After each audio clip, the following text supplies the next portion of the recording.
السلام علیکم. این حالستان ما به این موقع داریم پردی نو اسکران جاشی سده است بود تنتنه اسکران پرد گذشتی سنده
روزه که بخشیده به روز دعوت شونده بخشیده شده است.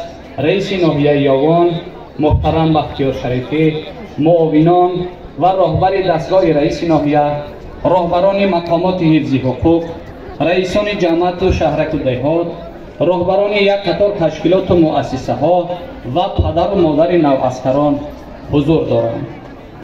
جوانان غیر دلیر ناحیه ما با یک احساس بلند و تندرستی اراده متانت قوی امروزها صف به صف جمع آمده برای ادای خدمت حربی و صف ارتش ملی سفربر کرده می شوند.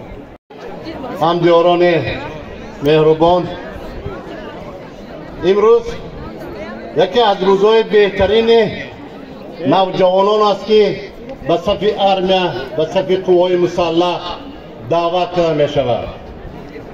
هر یک مادری که پسر تولد می کند در عائله خوشبختترین عائله است که پسری وی به صف قوای مسلح دعوت می شود. به سن 18 رساندن برای کار موافقت می طلبم. آفرین شما به رای سفید، ما پیرای کار مفقخورو شما به رای سفید میگیم، برای کار میگیم، موافقت میگیم. بگذار ساق سلامت روید، ساق سلامت خدمت ادا کنید، ساق سلامت گشته بیاید در توی شما با اشتراک کنید. سلامت باشید.